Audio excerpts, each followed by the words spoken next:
I'm going to read the notice and summons of meeting now. I'd like to remind everyone present at this meeting in the chamber in Strabane or in attendance remotely that this meeting will be broadcast live to the internet and will be capable of repeated viewing. This broadcast may be terminated or suspended in accordance with our protocol. Due to the attendance at this meeting, you're consenting to being filmed and the use and storage of these images for broadcasting or training purposes and for the purpose of keeping historical records and making those records available to the public. Members and approved speakers are reminded to only have their mics and cameras on while speaking at the meeting and to use the chat facility to highlight a request to speak. A copy of the Council privacy policy may be found on the Council website. I'm also reminding anyone today that if anybody's bringing motions, please put them in the chat box. I've been told before to say that, so no exceptions. I'll hand you over now to Stephen for members' attendance and apologies. Any members, so you're hereby summoned to attend the monthly meeting of Business and Culture Committee to be held hybrid, remotely via WebEx and also physically in the Council chamber in Strabane. So if we take the roll call, Alderman Maurice Devaney. Here, Stephen. Alderman Ryan McCready. Alderman Drew Thompson. Here, Stephen. Councillor Jason Barr. Here. Councillor Sean Carr. Councillor Shauna Cusack. Councillor Gary Donnelly. And Shaw. Councillor Rory Farrell. Here. Councillor Sean Harkin. Here.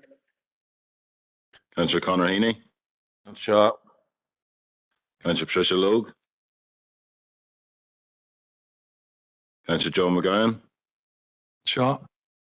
Councillor Kieran Maguire. Shaw. Councillor Lillian Senoy Barr. Here. Thank you, members.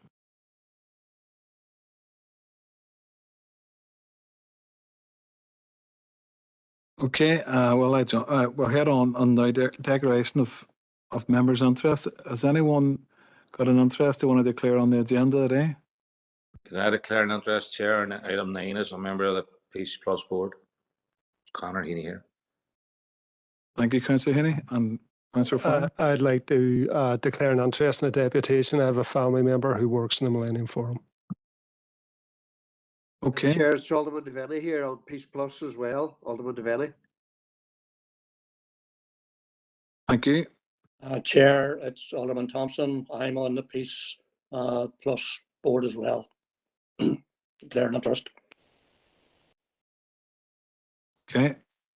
So I see David and Martin there waiting diligently on online here for the presentation. So I'll just bring them on. Is that okay? Thank you, Chair. Can everybody hear me? Yeah.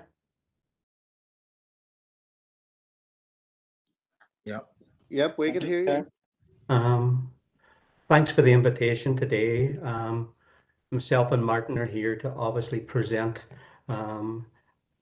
with regards to the Millennium Forum and our actions throughout 2022.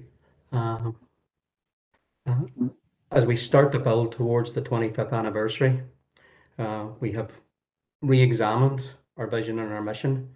And I hope when you see what we're presenting to you today, you'll agree that our aims moving forward into this new phase of our journey will develop and align and complement the Council's overall plans and vision for our region. So if we could move to the next slide, that would be great.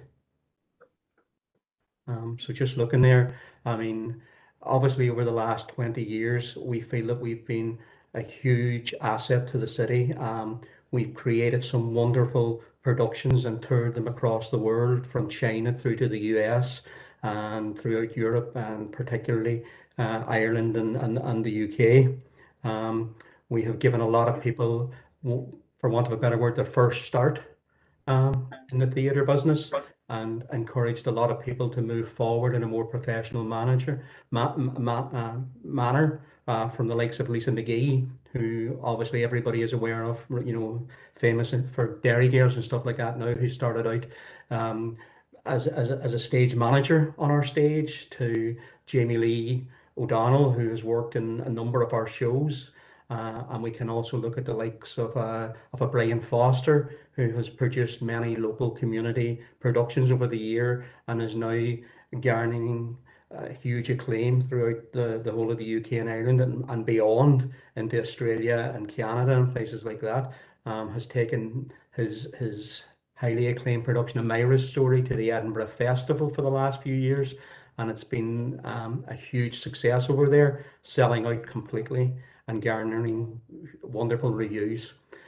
So with all that in mind, we're now looking to move forward, and as I say, our new vision, as we would probably see it for the next 5 years or so, would be placing creativity, culture and community at the heart of continued inclusive transformational change in the Northwest. And aligned with that, our mission is of a venue which is a year-round theatre of choice for everyone, creating memorable life experiences, enhancing our region's interest in the arts and promoting our economy. Next, please. In 2022 and moving into 2023 and beyond, we are striving successfully towards the holistic promotion of what we are calling happy. Next slide, please. And if you could just keep clicking on that slide for a few, you'll see just some of the examples in this slide of what we mean by happy. It is, if you will, an ideology of inclusiveness and access for all.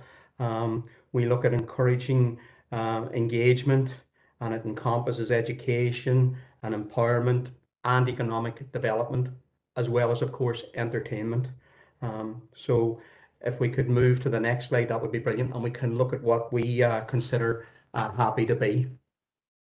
So obviously it's an acronym, and happy is H for health, which looks at our program and the projects that we can deliver physically and mental benefits. We look at things like our dementia tea dances, our Moves and Melodies project, which deals on a monthly basis with older people and brings them into the theatre and does a lot of movement and singing workshops and stuff like that with them, keeps them active, and looks at loneliness and things like that there. We also, from our young people's point of view, have annual, monthly, energy of light discos for people with disabilities and stuff like that there. Hugely successful and booked out every time we do it.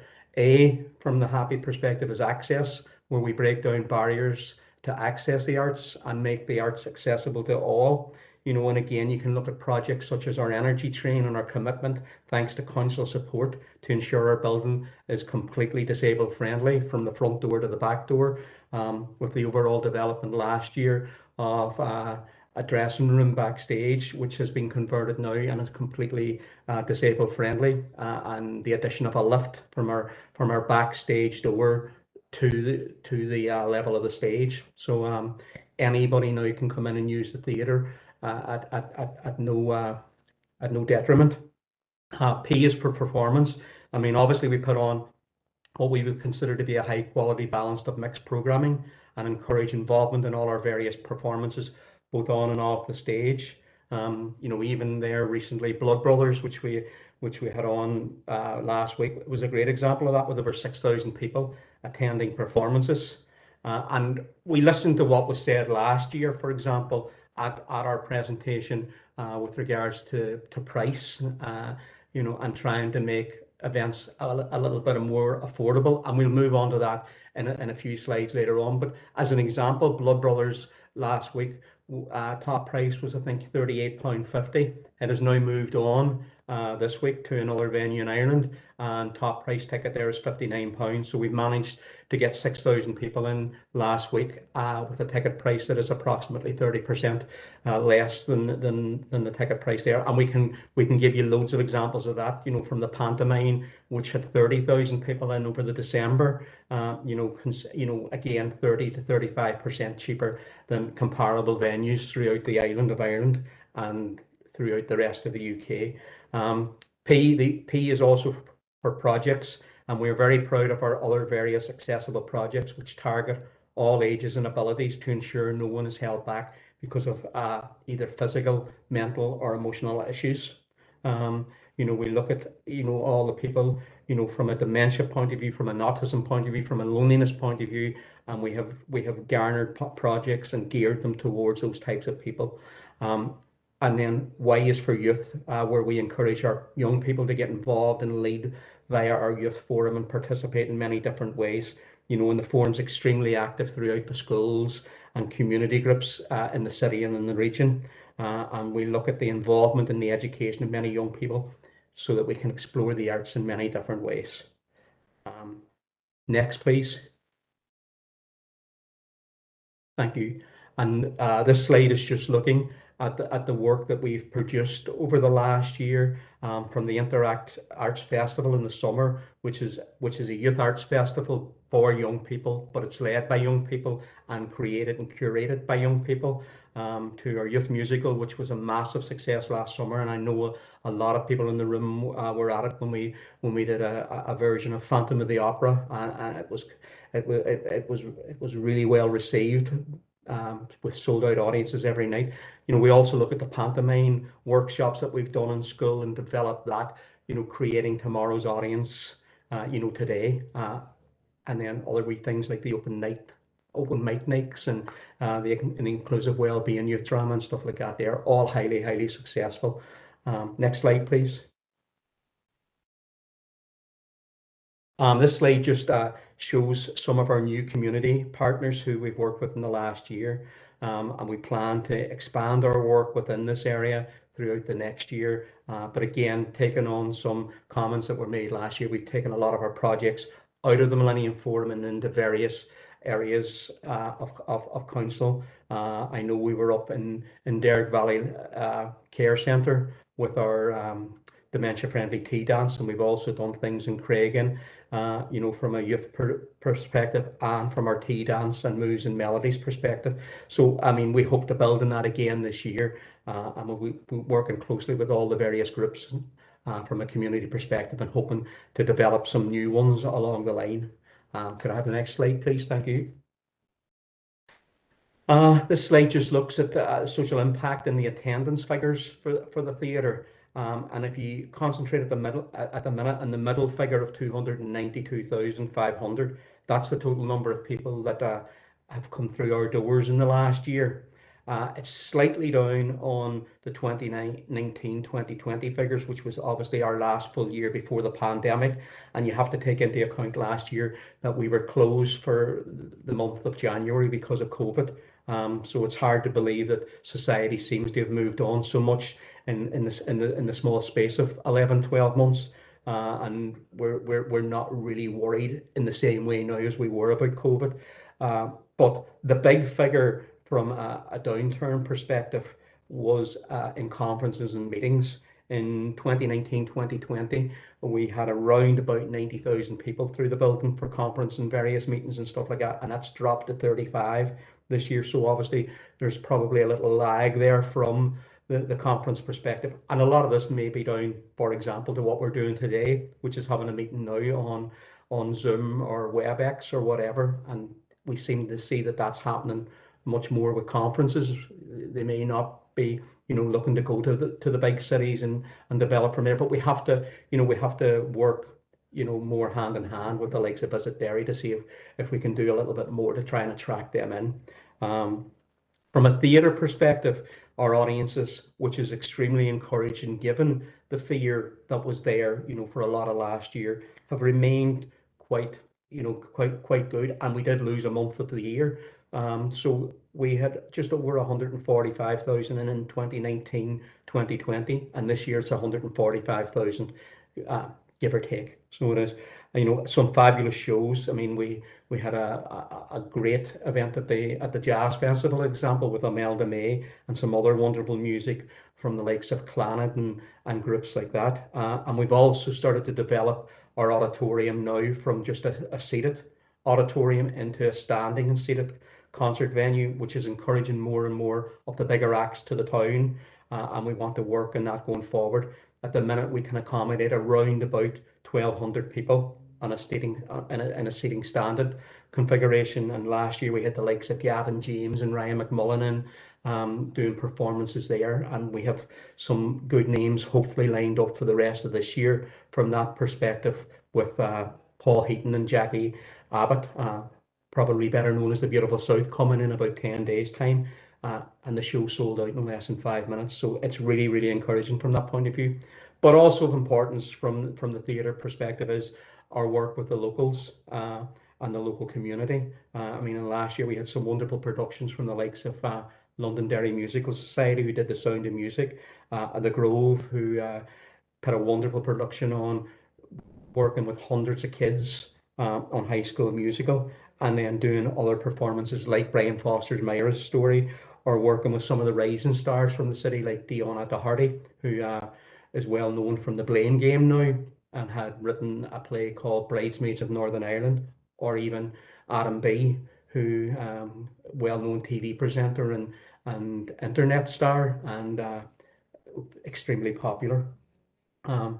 So of course, you know, we can't finish looking at the theatre events without looking at our biggest show in the year, which was the pantomime. And the pantomime was fantastic this year from an attendance point of view. We had over 30,000 people who came to see it, and it could be the future of the financial part of the theatre, because we did around about 25% better business than we've ever done before. I mean, and if that was obviously to continue, we would be in a much more secure financial state. So it's very encouraging from that perspective.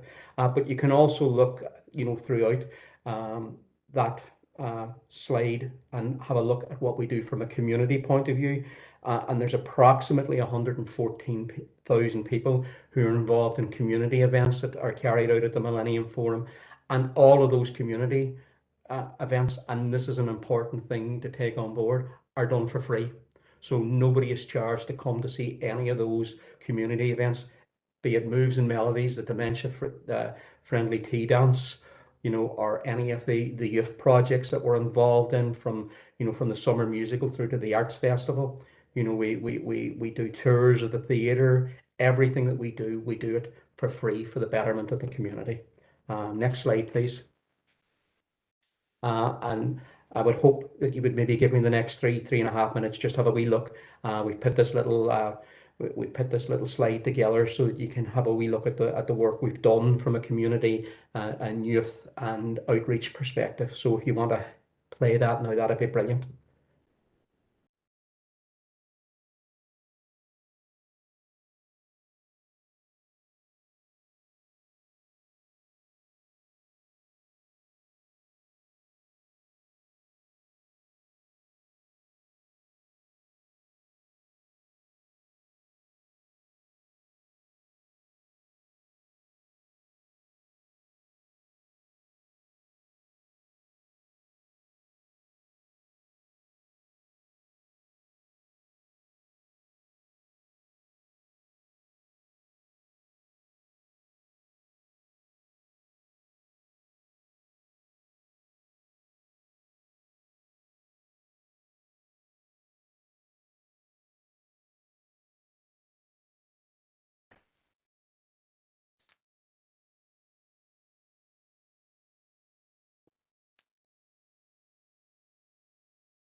There should be some sound with that.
Thank you.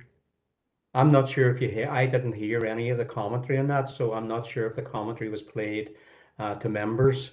But that last clip was of our summer project, which is very close to all our hearts here. I developed that project about 15, 16 years ago, and we have been used by a lot of other theatres throughout the UK and Ireland to replicate the project. But we're proud of the fact that we've been able to do it for the last 15 years and remove all barriers, in particular barriers from an expense perspective.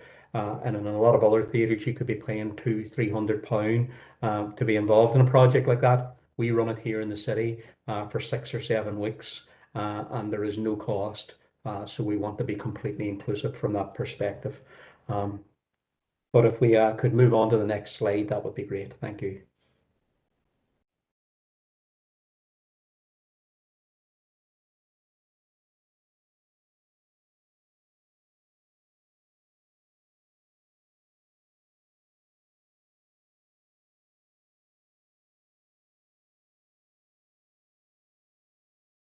Thanks.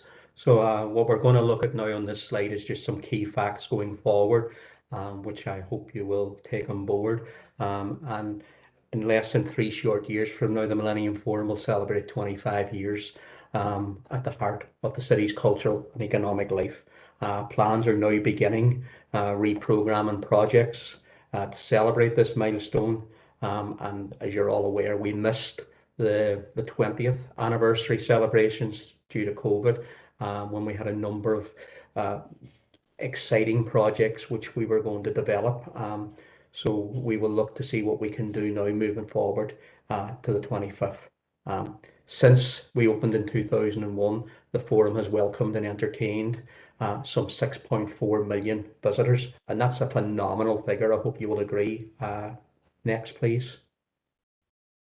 And even with the difficult year we faced in 2022, we still managed to put on over 220 performances in the main auditorium, which I think was extremely encouraging. And within those performances, community usage of the theatre remains strong, averaging 50% of usage. So around about 100, 110 of those performances were done by members of our local community. Next, please. Economic benefit to the city is some £11 million per annum, and we've been muting that figure for the last 10, 11, 12 years. Obviously, with all the difficulties that we will be facing next year from cuts perspective and stuff like that there, we will be looking to have another economic impact study done now. We think it's important 10, 11 years down the line to look at what the economic impact of the theatre is to the city as we enter our 25th anniversary year. Next slide, please. Again, just demonstrating, you know, the number of people that rely on the theatre. We have 90 plus staff who are employed annually, and this figure rises to 120 plus during November and December when our pantomime's on, and that doesn't include the artists, and we have a strong policy here of employing where we can local performers, and this year from a company of approximately 20 people, only one person was from outside the Northwest region. Next slide, please. Which is looking at our turnover, and again, quite encouraging. Members may recall that when we came to see and present last year, our turnover was just over £1 million. So it has risen dramatically to 2.4 million, but it must be taken in context. The last year before the pandemic hit us, our turnover was about 3.3 million. So we're around about 30% below the pre-pandemic levels. And if we could have the next slide. And this slide is just looking at our continued and our future challenges moving forward. So given everything that's going on in the theatre world and the theatre environment at the minute, one of the big problems that we are going to have going forward is encouraging the world-class exceptional shows and the events to come to the city. Obviously, there's a lot of choice out there from a lot of larger cities. So we have to fight to bring the big shows like Blood Brothers last week, you know, and as I said earlier on, Blood Brothers attracted, you know, just over 6,000 people to events here. The important thing from our perspective is that 40% of the audience last week came from BT 47 and BT 48. 21% came from non-postcoded, which we associate with Donegal and beyond, and the rest came from beyond the council area. So you know, you can sort of guess what the economic impact of that show was, with, you know, people coming from good travel times, you know, where they would have been using the local restaurants. A lot of them would have been staying in hotels and stuff like that there, and that's the type of events that we need to continue to encourage to come to the city to develop the economy and move us forward. We also need to maintain the excellent learning and access programs that we have built up since reopening. And we look at improving pathways for artists, writers, directors and skilled technical staff, thus developing their practice. Because one of the things that's come out of the pandemic is that a lot of people have moved on and retrained, and we are struggling to attract trained staff. One of the most problematic areas is the technical department here, and we have tried to bring in a few staff and have failed. We haven't been able to fill posts, so we're now starting to train a few people up and going at it from that angle. The problem there is that's not an instant fix. That will take, you know, 18 months to get people to the skills level that we require, and there are shows sometimes which demand that skill level today. And then we're looking at the development of an inspirational sector influence and multi-generational in theatre company to celebrate our 20th anniversary and build local creativity for for the next 25 years. We want to basically create an in-house theatre company that we can use, because we're struggling to encourage shows in the same numbers, that we can put on our own productions and move on positively from there. You know, I mean, and clearly, you know, I haven't included it because I you know, without being flippant, it's a give me. You know, we have to, you know, one of the big challenges moving forward will be the energy crisis, you know, and the upcoming removal of the energy cap by the government in April and stuff like that. And we just don't know how that's going to hit us. We did an exercise back in April on Easter Sunday and Easter Monday when we were closed, and our electricity costs in the theatre for the building being completely closed was about £212 a day. We carried that exercise out again at the end of August on the bank holiday, on the Monday and on the Sunday and the Monday, and the cost had risen to nearly £400. With the energy cap, it's still high, but it's not as bad as we had expected back in April, May, and June. But we still, you know, are looking at an energy cost on a show day of somewhere in the region just for electricity of £1,000, which makes it extremely difficult. You know, even when you're putting a sold out production on, you're not sure whether, you know, you're breaking even or you're losing money. And then if we could move on to the final slide, and then we can maybe take some questions. It's just to say thanks, and the mantra we all live by, you know, from our perspective, is we should measure the value of the arts to society, not the cost. Thanks. Okay, David, but before I bring other speakers on, can I thank you for the presentation today? I think it shows the quality of the work that you do, and also demonstrates that you're not just commercially minded, but also you put the community very much at the centre of a lot of what you do. I think that your recovery from COVID, I remember you last year, it was one of my earlier meetings, and it's great to see that recovery in the turnover. And I think as an asset in the city, it's fantastic, the amount of business that you bring to the city as well. So I just wanted to thank you for the presentation, and wish you the best of luck as well, because I know you'll be chasing that 30% that you're down on COVID, as much as all of us are trying to do that. Is there any other comments from members?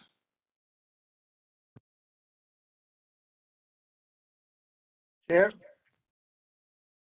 Who's that? Sean Carrier. Chair, Sean Kerr? Chair, I've already declared an interest as I'm a board member of the Millennium Forum. Just to welcome David and Martin to the meeting and thank them for the presentation. Just unfortunately that the sound wasn't there because it looked exciting what was going on within that video. Just to, you can see that there's a lot of good stuff going on up on the forum, and I know that COVID has sort of knocked it back, but it's still exciting looking in the future that they're still working, driving forward and keeping the forum going in the way it has developed in the last number of years. I'd say there's a lot of good staff up there too. They have to be acknowledged for the good work that they do as well. Meeting and greeting people and all. It's very friendly to go into. And just to thank him again for the presentation. Thanks, Chair. Thank you. Thank you. And Alderman Devaney, then Councillor Hargan.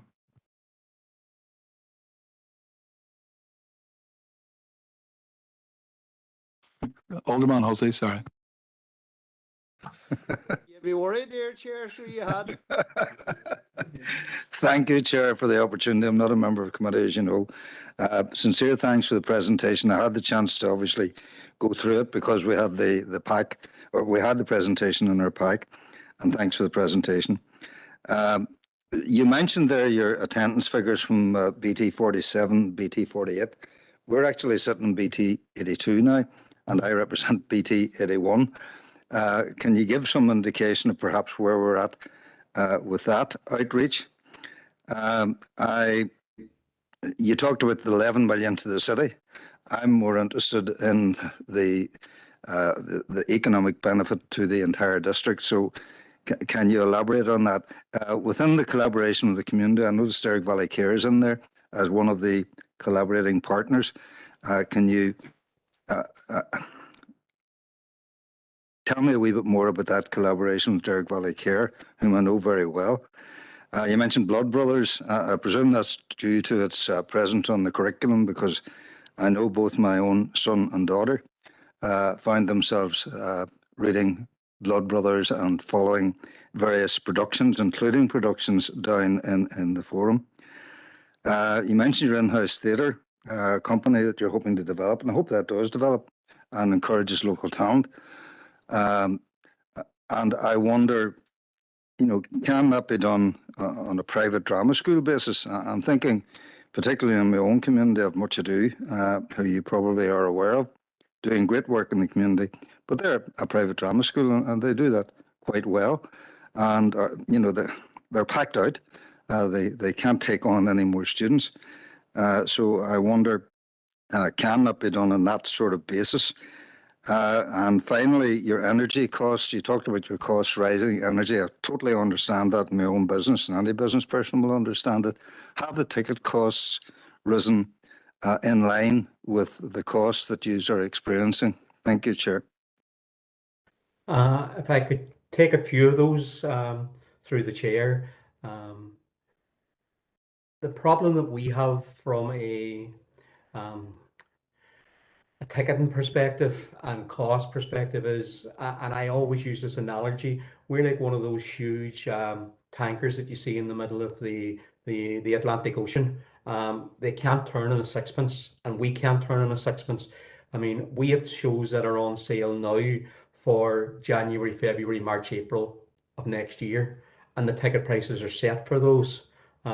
We have contracts which are done practically for every show that we're looking to perform this year, and those contracts are signed, by ourselves and the producers of the other shows. So we can't just, for want of a better word, if it was a packet of crisps, say, okay, well, the energy costs have gone up when we were selling a packet of crisps for 25 pence. Now we're going to sell it for 28 pence. It just doesn't work like that for us.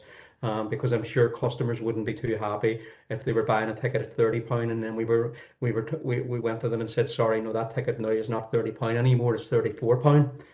So we have to have a bit of trust with our customer from that perspective.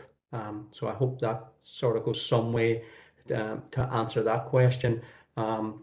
With regards to Blood Brothers and the attendance at Blood Brothers of 6,000, yes, we had a couple of school performances, but the attendance at Blood Brothers across the week was just over 75%, about 77%, which is quite high in a 1,000-seat theatre.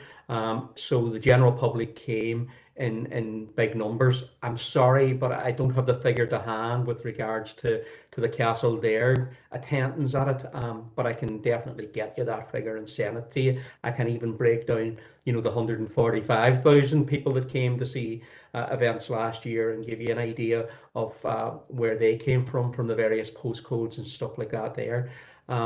We work very closely with a lot of, as you call it, private schools and stuff like that do the drama teaching and stuff like that there. I mean, we work with a guy called Emmett Stewart, who's based out of Strabane, and we're doing a production with him in August of this year. I think he's doing Footloose. So we try and work across the board, but the in-house theatre company that I'm talking about is not going to really be a youth production. It's going to be cross-generational, so it is. I mean, so we will work with people from the age of 10, 12 up to 82, 88, to whatever age. So I'm sorry, but I'm not sure. Can I just add? I've missed. Can I just add to that, David? Maybe in terms of what's happening with the Derrick Valley Care Centre. Actually, at 2 o'clock this Friday, our Moves and Melodies are doing an outreach event there. So Alderman Hussey, you're more than welcome to come along 2 o'clock on Friday, and you'll, rather than us try to describe it, you come along and see firsthand of the work that's happening in there. Chair, can I just say I appreciate those answers. I look forward to the in-house theatre, and I think I've seen an invitation there. You never know. I could appear down with my singing voice. Thank you, Chair. But again, I mean, a lot of this work that we're doing within the community came from our presentation last year. So we, you know, and again, it needs a little bit of time for us to develop it, you know, more and more. And what I will do with the chair's permission is maybe send out a detailed program of what we're planning to do for the rest of this year from an outreach perspective. And I would hope that members would be able to attend, you know, just as a drop-in, just to see the work that we're doing at first hand. Thanks. Happy, councillor? Alderman, how's it happy? More than happy, Chair. And Man never darkens the door of the Strabane Theatre, another. So, Councillor Harkin and then Councillor Farrell. Thank you, Chair, and thank you to David and Martin for joining us here today and giving us the opportunity to hear about your work, and also for us to be able to engage with you as well. And it's clear that there's a lot of important work at the Millennium Forum, and a lot of people view it as a very important site for engaging with and doing work through. And it's welcome to hear that you have been able to kind of rebuild finances coming out of the COVID. That, you know, you have 90 staff there, and that's a significant number of people working at an institution here in the city. And I'm sure those people are from, you know, not just Derry, but within the district. And that goes up to 120, as you said, through the November, December period. So obviously, the council has informed you that there's been a decision to cut your budget from the council by 15%. And it would be useful just to hear, from your point of view, what impact is that going to have on, I'm particularly interested on... Councillor Harkin, that's in confidential business, that cut, so I would prefer not to mention it today, please. Well, to be honest, Chair, it's already been mentioned by in the presentation. So I think... Sorry, I've been through the whole presentation and there wasn't one mention of it. All members are in agreement in chamber. So that's not true. And we'll go back and listen to it, but I'm going to continue on with my point. And I want to hear what the impact would be of potential cuts to the Millennium Forum, particularly on the workforce. And as we know, this is we're in the middle of a cost of living crisis. Will there be people who may lose their jobs? Will it mean that people's pay is reduced? And I think that these are very serious issues for us to have an understanding with.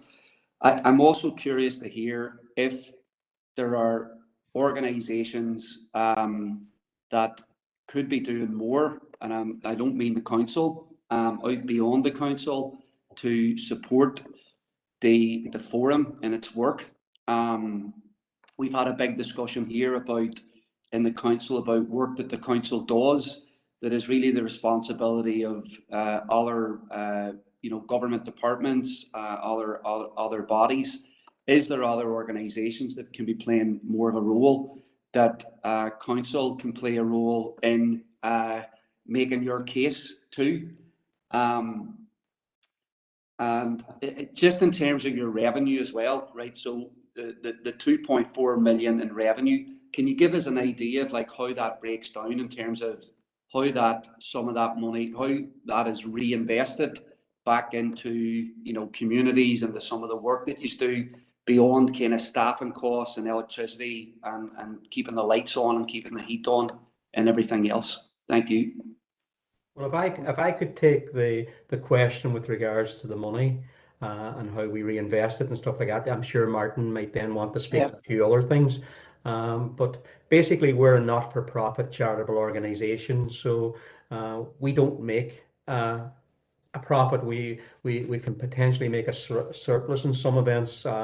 We have a budget which is set up mainly from the programme perspective, with an expectation of what we need to bring in there to balance the books, and that would be where the vast majority of our money comes in. We then obviously have the grants which come from the council and the Arts Council. And to be fair, I mean, ourselves a lot of other arts community groups and the council in particular over the last 3-4 years have been very strong in their approach to the likes of the Arts Council and the Department of Communities with regards to, for want of a better word, the perceived East-West division in funding. And I believe that we've been reasonably successful in that, but the problem was we were only just starting to make inroads into it. You know, and last year, as an example, the Arts Council gave us approximately £70,000 of funding pre-pandemic, and we managed to get that up to just over 90,000 last year. So, you know, we were moving in the right direction, but without a doubt, they could do more, and the Department of Communities could do more. But we're all sort of well aware of the political impasse that we're working through at this minute in time. So that's not going to be possible in the short term until that impasse is dealt with. But I mean, that's where the vast majority of our money comes from. The rest is earned, you know, through sponsors and in particular through the bars and the shop. And that has been extremely successful over the last year from that perspective, and doing things like, for example, putting shows on which allow seated and standing, you know, help us immensely from a bar take and things like that. So I mean, that's just a general idea of where the money comes from, and the money is, you know, is reinvested particularly in shows and in community projects and in youth projects and things like that. Chair, if I may add to that, with your permission, and I won't get into the specifics, appreciate the nature of the confidentiality, but certainly I was fortunate enough to be asked to sit on the COVID recovery group by DFC, and I'm currently chair of the subgroup of theatres and venues in terms of the cultural arts and heritage strategy. So central government has very much taken the viewpoint that the arts sector was the first to close and last to reopen, and they are now pushing the policy of to help the arts organisation to survive, sustain, and strengthen. So there really is a change of attitude, and I think that's not, from the influence of a lot of arts organisations throughout the city. In terms of, you know, the finances, I would ask and make an ask to council officers and, you know, the council members who are interested, if we could work closely together. We are in very difficult times. There is huge pressures on inflationary drift. There's huge pressures on the cost of living. And as a result of the direction that this committee has given us, we have invested heavily now in moving towards helping, you know, all the community groups that David has talked about. And I think it's so important that whenever discussions around, you know, funding are taking place, that we have to bear in mind as a public body equality impact assessments. And certainly what we don't want to see is those decisions negatively impacting on people who use our theatre, who are elderly, who are disabled, who have special needs. And actually the vast amount of young people who come onto our theatre, you know, we actually, it costs us more to open the doors and let the people in than what the groups are paying for rent. And we do that because a lot of those, as I say, a huge majority of those people coming in are coming from areas of high social deprivation.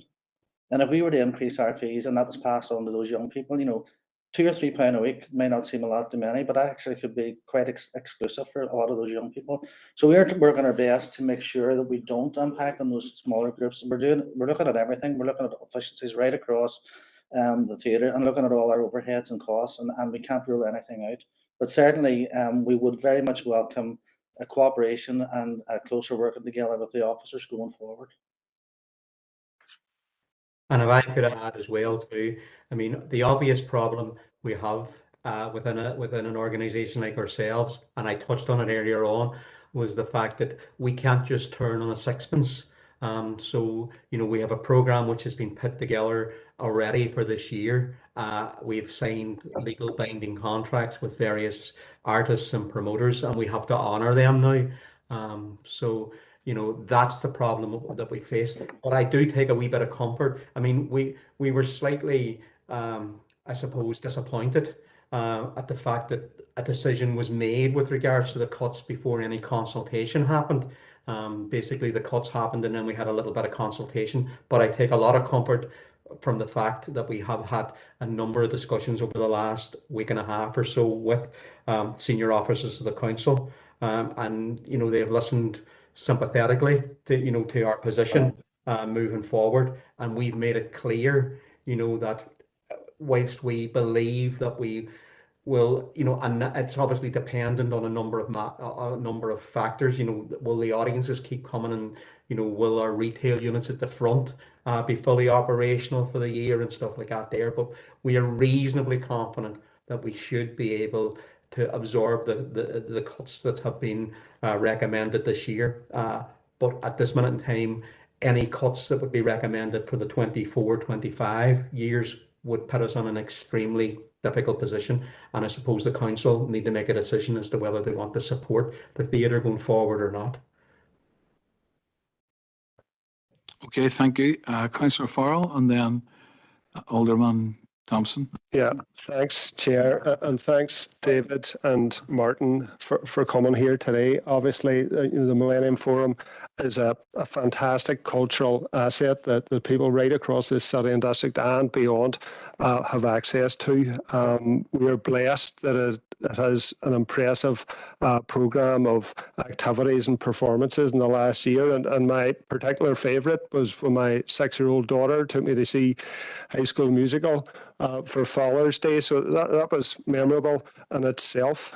You're a big employer, you're a big attraction, and you generate over £11 million per annum for the local economy. So that's a real success story since the inception of the Millennium Forum back in 2001. And whilst I'm not going to veer into what are currently confidential discussions regarding council finances, I was going to ask about the sustainability of the Millennium Forum as an organisation. And when you presented this committee the last time, we had a discussion about sustainability across the arts and culture sector, right across the city and district, and the perceived disparity that how the Arts Council fund organisations in the Northwest versus organisations in Belfast. And I was going to ask, are you getting any support from the Arts Council? But you've already said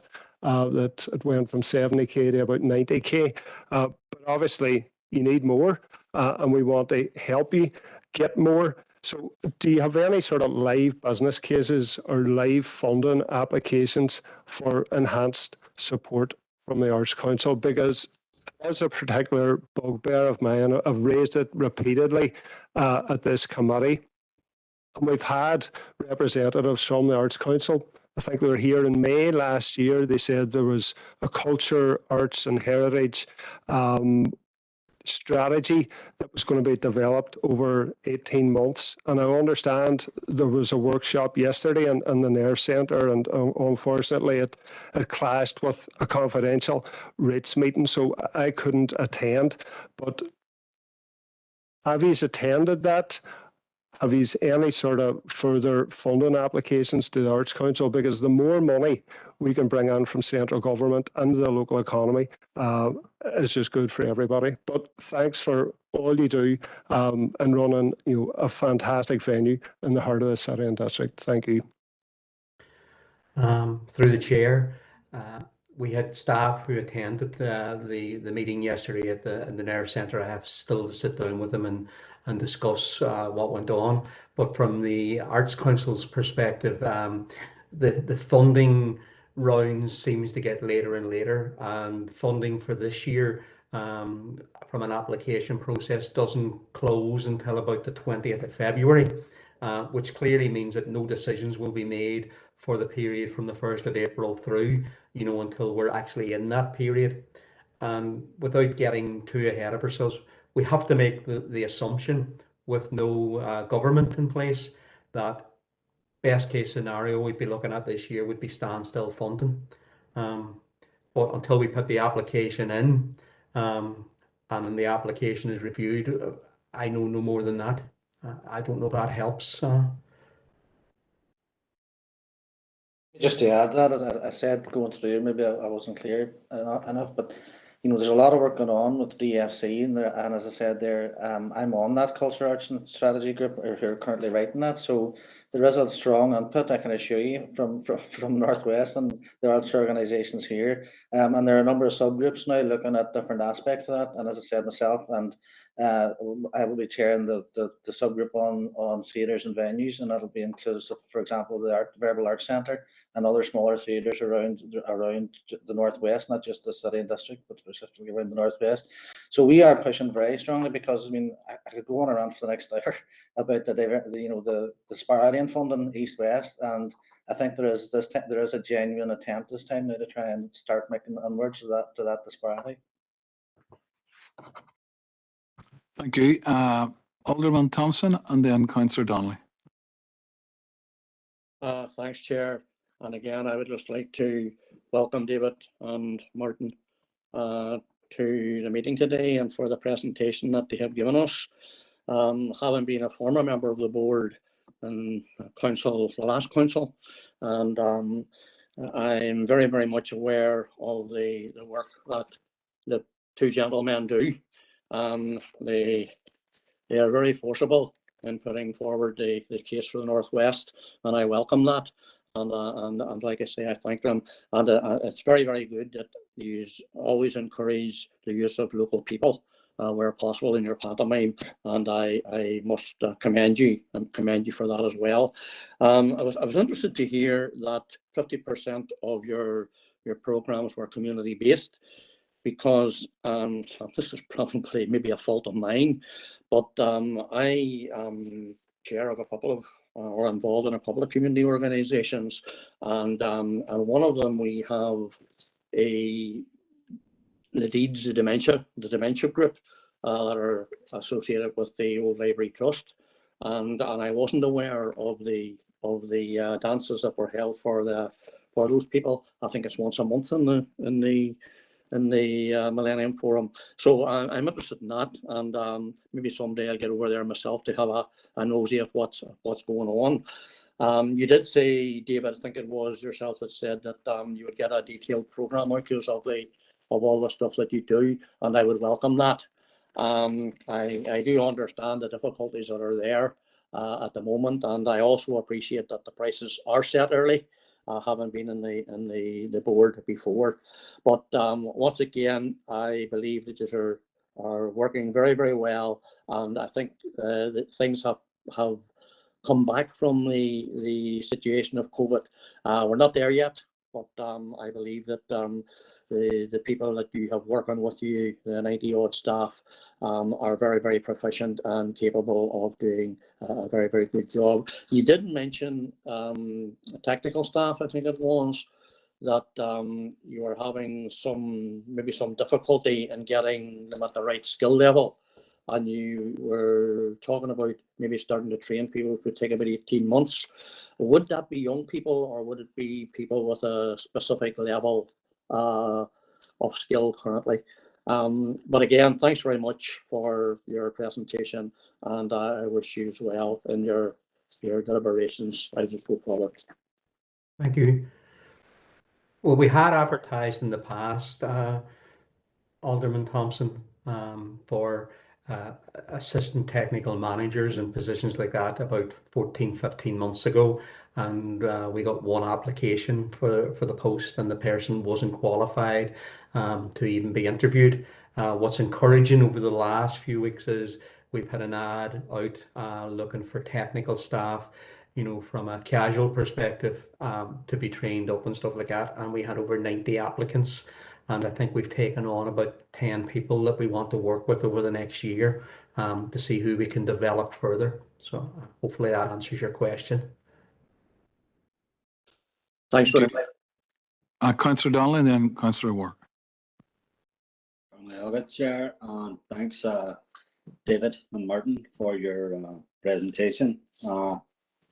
Look, Millennium Forum isn't a place that I would be in all that often, and it's simply because a lot of times I can't afford it. But I did happen to be there at the pantomime, and I have to say that I did enjoy it. There's been a lot of talk here tonight about disparity of funding and that, and I couldn't agree more. But what we don't want to see is a disparity in cuts. Now, I know the chair there had a slight altercation there with Councillor Harkin regarding bringing up cuts, but then allowed David, they talked considerably about cuts following it. So I just want to put in record there that I didn't think that was fair. But, we talk about disparity of funding. What we don't want to see is disparity of cuts, and if people are going to impose cuts, then they have to be consistent. And I'm sure that David or Martin, if there was potential cuts and it was proved that these cuts, could potentially lead to job losses or issues with health and safety, then I'm sure that if you made your case to anyone who's proposing cuts, that it will be looked at again. And you just might never know. There may already be a precedent set. But look, good luck, and that's all I have to say. Thank you. Can I just say, really welcome that, Councillor Donnelly, thank you. And that's why I did make the plea that we work very closely with the council officers going forward, for the next year and the year beyond, so that if we see any looming crisis like that, we can actually bring it to the council's attention as soon as we know, rather than at last minute, So thank you, Councillor Donnelly. Alderman Wark. Thank you, Chair. Can you hear me okay? Yes. Thank you, David and Martin, and the further team, Paul, and the rest of the team down in the Millennium Forum. Absolutely amazing job you all do, and I think it's been shouted out quite a bit here through what you do. You just reach out to the community, the whole district here and further afield. I think the best show I ever seen in the Millennium Forum was Stage Beyond. I was lucky enough, it was during my mayorship, and what you've done for me as mayor through the pantomime, where you've tons of local young people and up and coming actors throughout the city and district. You raised £7,300 for the mayor's charity that year, which was mine, was Floyd Down Syndrome Trust through Sleeping Beauty, and which from the bottom of my heart I thank you, and thank you too for all your support. The 25th anniversary, a massive one. The Millennium Forum's right in the heart of the city, and obviously what you do for the bigger for their economy with these shows coming on, because I was just looking there, David and Martin, the up and coming stuff. You have the Buddy Holly musical. I seen that in London. I paid a fortune for it. Now, it was at Blood Blowers at the weekend, and I had £35. Absolute bargain. So it was, and as Councillor Dolly was saying, the pantomime this year took the kids fantastic, like that. Brilliant value for money, and something I look forward to every Christmas. I think a lot of families there now, it's one of the main events throughout the Christmas period now, is all taking the kids to Millennium Forum. But even up and coming talent, we have Mama Banter coming under the forum very soon, and then you have more musicals coming over, Sister Act, and this is a massive opportunity. I know Councillor Hussey's on about that. So people are paying to go to Belfast these days, and you're paying to stay up, you're paying your transport, you're paying double the ticket prices they see it in Belfast, or probably even triple the price going to Dublin. But these acts are coming right to your doorstep, and to be honest, thank you so much for that. And I just think probably looking further afield, I think we council officers have to be closer communication that way, coming, especially now coming this time of year as well. So hopefully that relationship through this presentation now could be made stronger.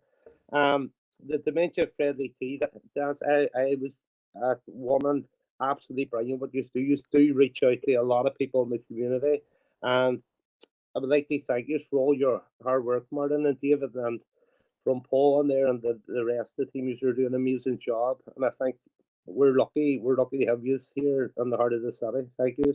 Well, thank you, Chair.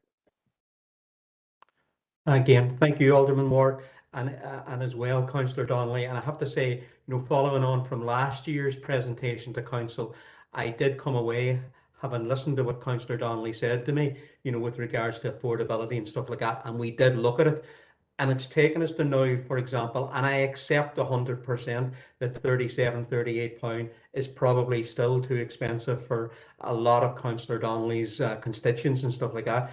But we have to be able to charge a reasonable price for these types of large West End productions. But for us to be able to put those types of shows on, and as I say, I had a lot of back and forth with the company on the ticket prices, and we are charging 30% less than you would get in to see that show anywhere else on tour. and it's the same, our pantomime, which we have a lot of control over from a ticket point of view. It's 40-50% cheaper than you would get, to see the comparable shows in the UK or the rest of, the Belfasts or the Dublins. But yes, I accept, 22 pounds still might be, quite expensive. But we are working on it. We're trying our best to bring as many people in and make it as affordable as possible. So I thank you all. Yeah, thank you, Chair, for giving us such a long hearing today. It's been really supportive for all the councillors and aldermen. So we really take on board your comments, and we look forward to working much closer, as I said, with council officers over the next year or two. Thank you, and best of luck. Okay, thank you, folks. Bye. Bye, folks. Bye.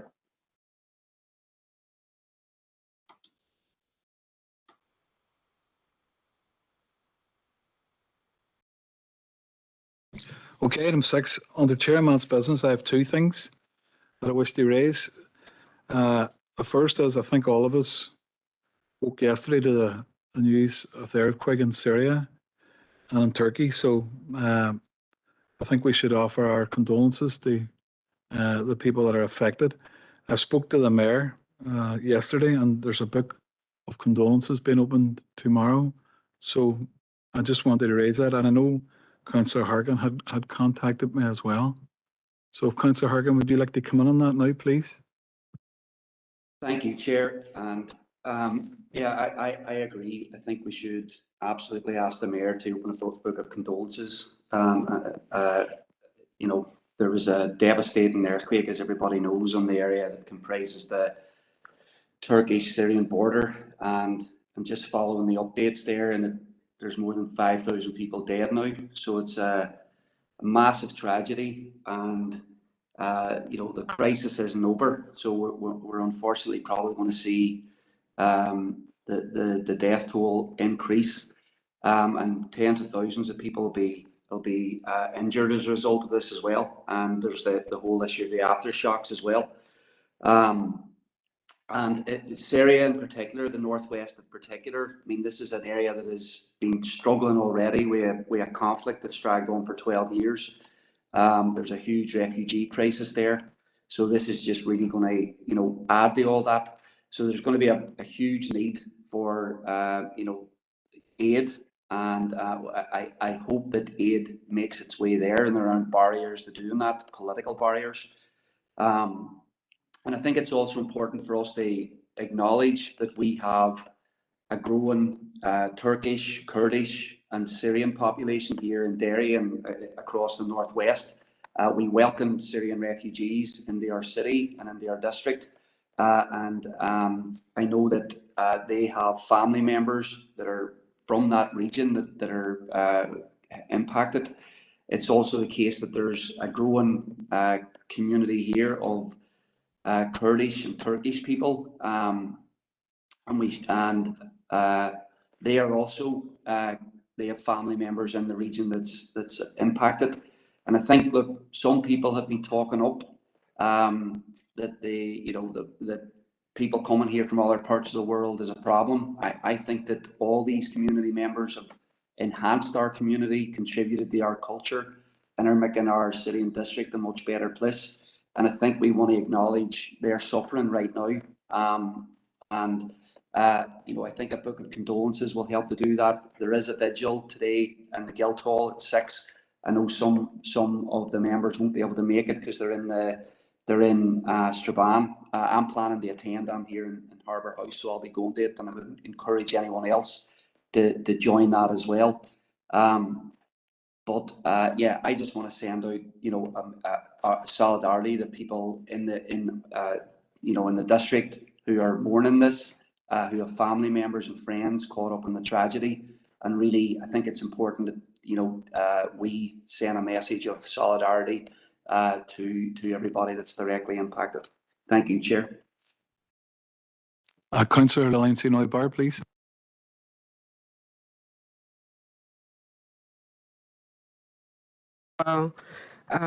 sincere condolences and heartfelt sympathies from the SDLP and from the people of our city to the people of Turkey and Syria.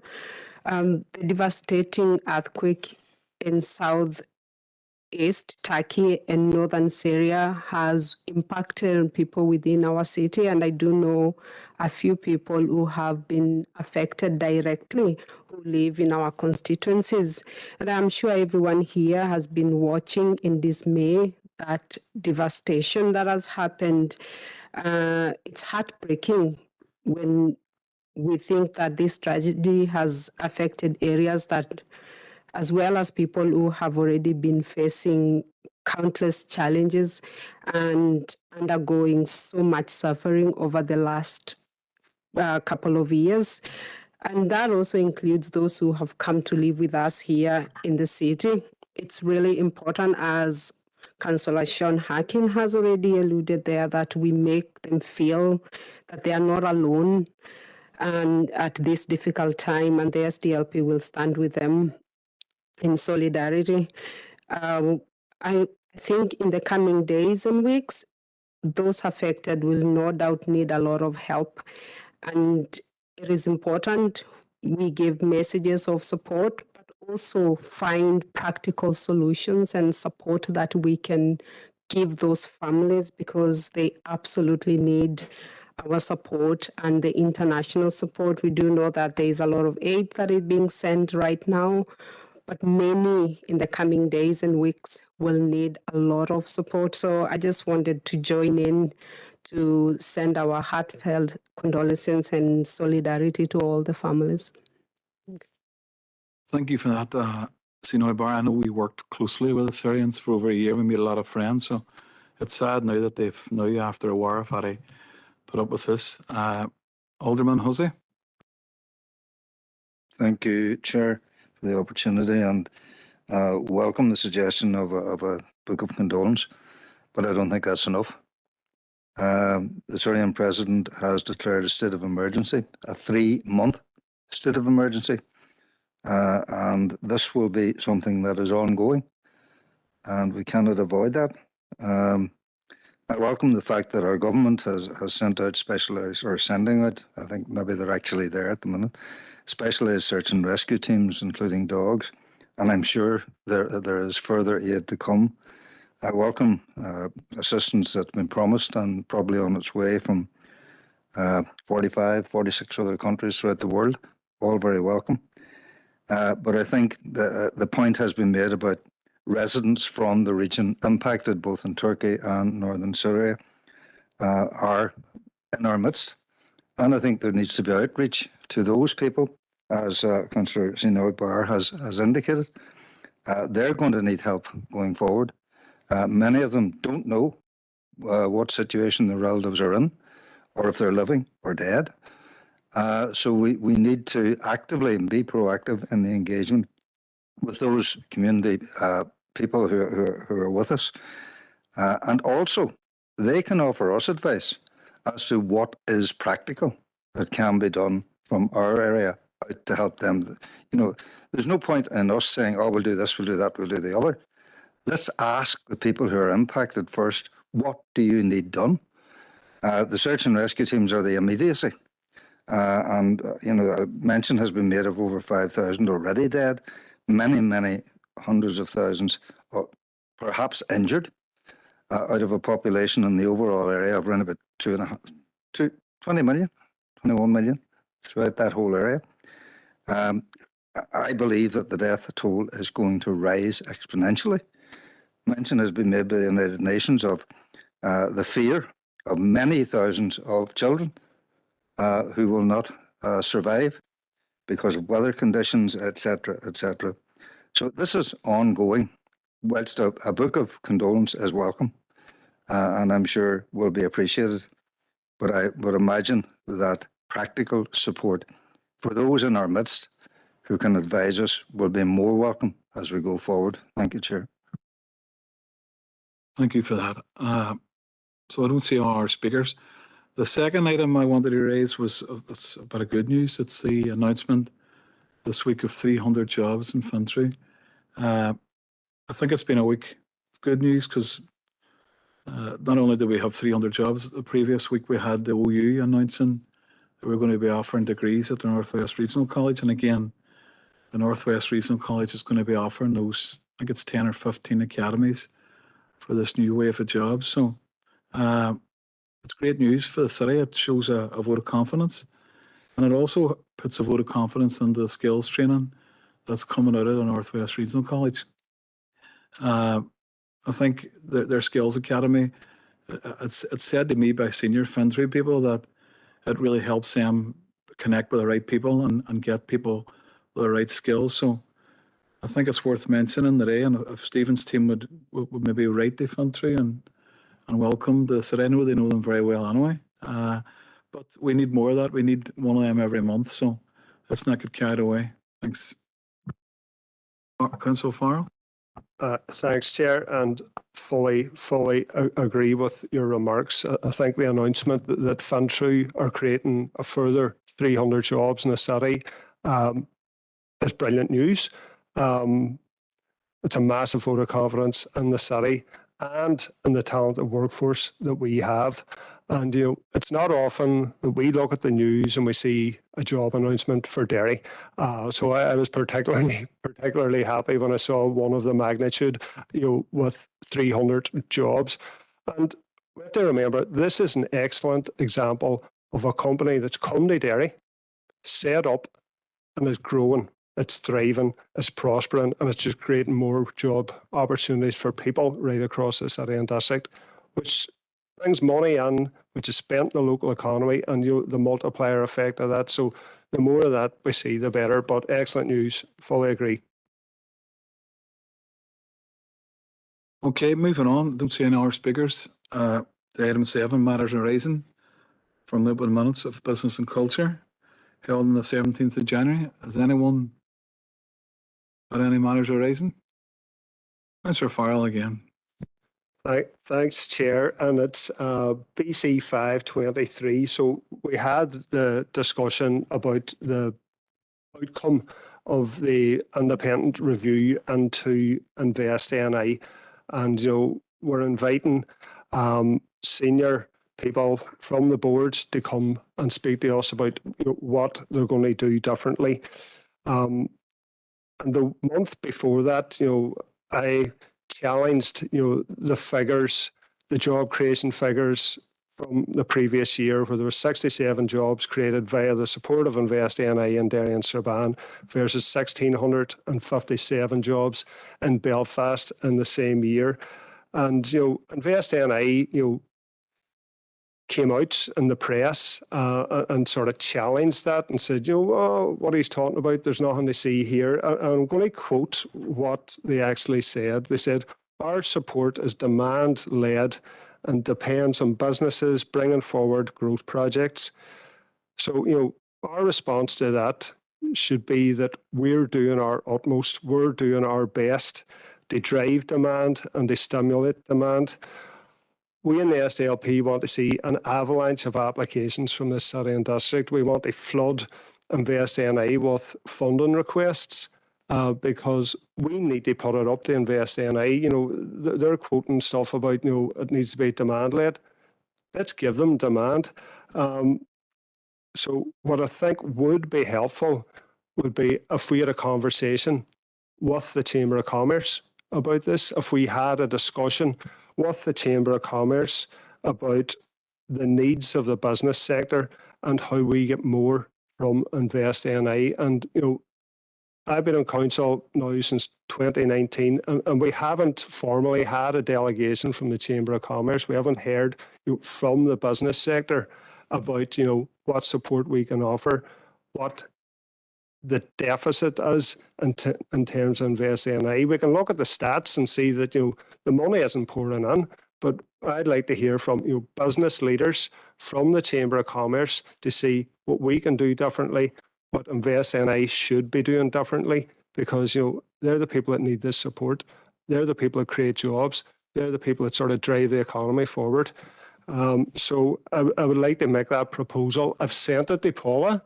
It's on her email. So basically, it's council invites a delegation from the Chamber of Commerce to come to this committee to discuss the needs of the business sector and to discuss opportunities for increased support and increased investment from InvestNI. And I know that's not going to happen before the election in May. I don't know if I'm going to be here, when the delegation comes, but regardless, I think it's a conversation that needs to happen. Do you have a seconder for that? Second. Seconder by Christine Oyberg. Alderman Hussey?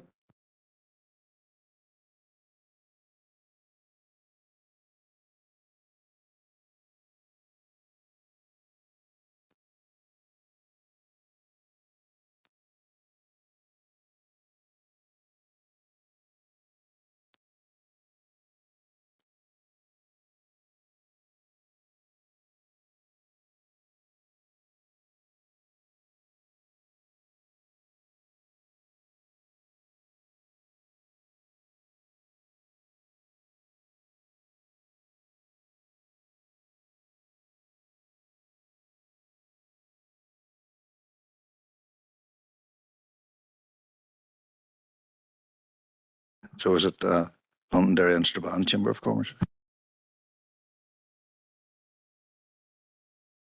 Chair,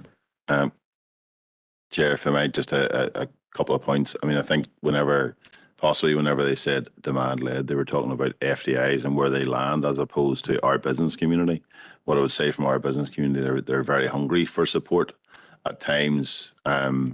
And we would certainly, as officers to officials and InvestNI, challenge them to say they don't necessarily listen to the business community when they're designing the programs.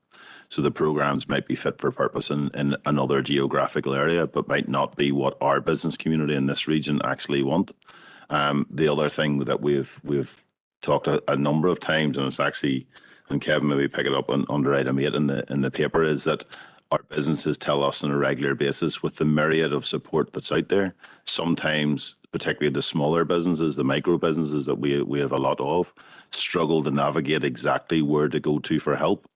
So whenever they come up against that, they end up just doing their own thing and not necessarily going to the right place. What we had proposed as a pilot, which wasn't picked up by InvestNI, but as I say is included within the proposal, is a portal that starts to navigate businesses through that myriad of support to try and come out with the 2 or 3 places that we think, based on your answers to your questions, this is where you should be really looking in terms of your support, to make it as easy as possible for our businesses to do business and to get the support they need. And that's really, if I was critical of InvestNI in terms of that, the point they miss is they keep having these myriad of programs and coming out, and in that report itself, it actually said sometimes the officers didn't know which programs were available themselves within their own organisation. So how on earth is our business community meant to navigate all of that? So our job is to try and make that as simple as possible to improve exactly the point that you made, Councillor Farrell, the demand, because we want those businesses coming through that pipeline and getting that support and growing their businesses, because that is ultimately the best way to grow the economy locally.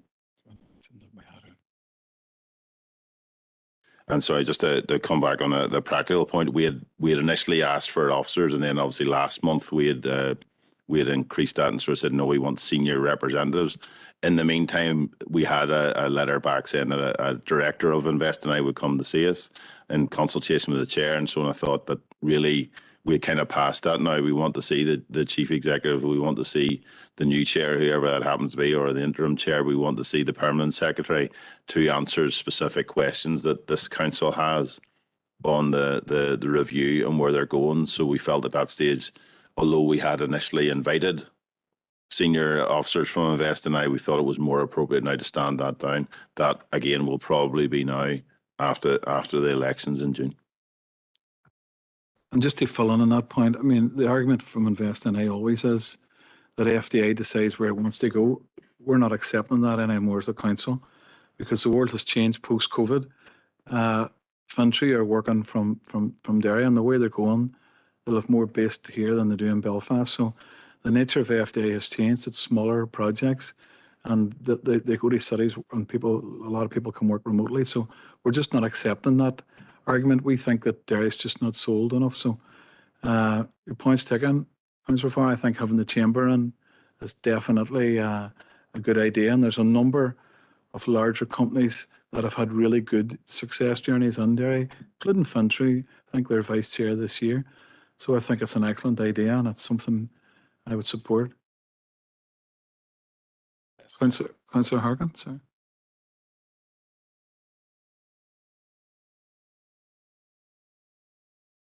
Thanks, Chair. Sorry, before we bring you in, Sean, unless there's any dissenting voices about bringing chamber, sorry. Yeah, Sean, are you on that item, or are you on something? Yeah, just on this. Okay, no, talk away. Yeah, look, I mean, there still hasn't been anybody into the chamber from InvestNI, and I see the interim CEO is doing interviews for local newspapers. We have to challenge this refusal to be properly held to account, and that means I think we have to, we put in a lot of requests for these people to come and talk to us, but they're still not willing to do it, and I just think that that's disgraceful behaviour, given the shocking nature of this proposal. And look, I just want to underline the point. I'm happy to have any organisation in to come to talk about their needs. But that InvestNI is not an organisation that should be that is going to be a vehicle for genuine economic development.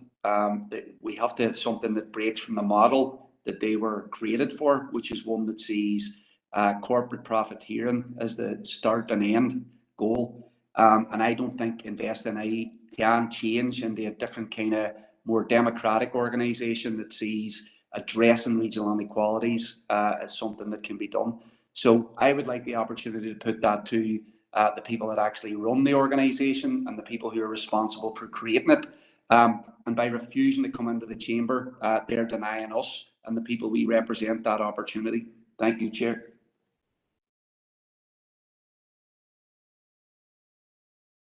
Thank you, Councillor Harkin. And again, we took the request by their new, was it the transformational manager was the title, or director? Yeah.